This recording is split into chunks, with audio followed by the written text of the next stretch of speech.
Let me ask you something. When did it become normal to walk into a house and see the fridge, the couch, and the back door all from the front door? Open floor plans are everywhere, and people are saying it's about modern living and simplicity, togetherness, flow.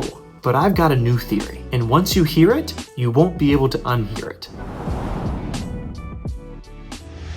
Hey, I'm Adam Stinespring. I'm a real estate agent here in Lynchburg, Virginia, and today we're talking about the real reason open floor plans exist.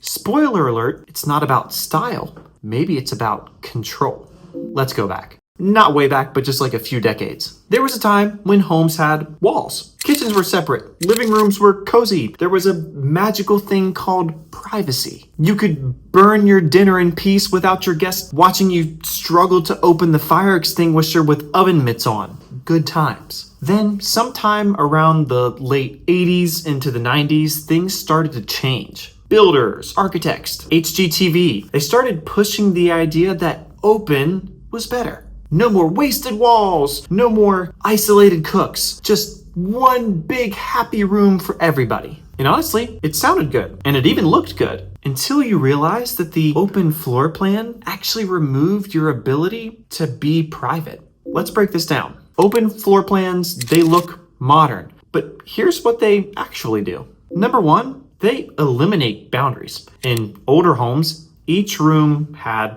a job. Now, one room does all the jobs. Cooking, dining, relaxing, raising kids, mental breakdowns, you name it. There's just no escape. The second thing they do, they overload your senses. Your brain was not designed to process 5 activities happening in an echoey space. You're trying to relax on the couch when the microwave beeps, your toddler starts to scream, and someone's sauteing onions like they're in a cooking competition. It's like living in a 24/7 group project.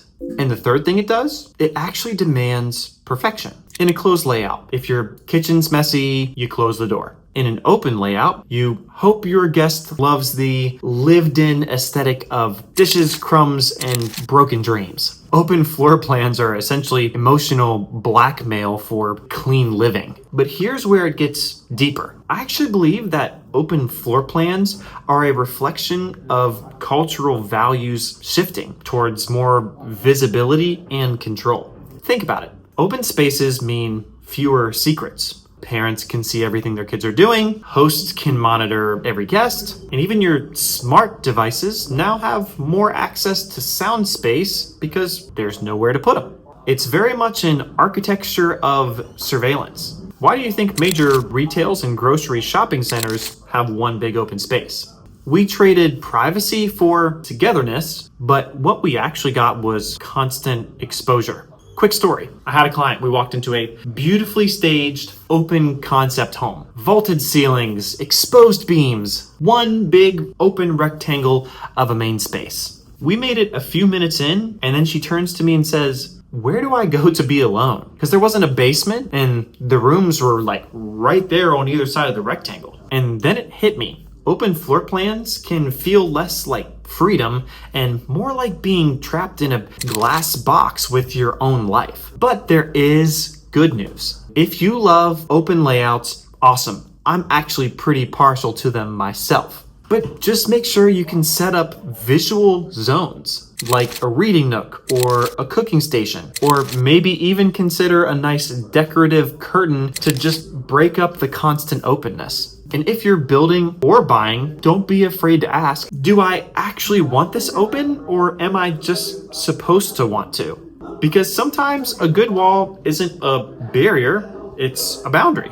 And boundaries can very much be a beautiful thing. So what's the takeaway? Well, open floor plans aren't evil, but they're also not just about style either. They reflect what we value: visibility, togetherness, and sometimes control.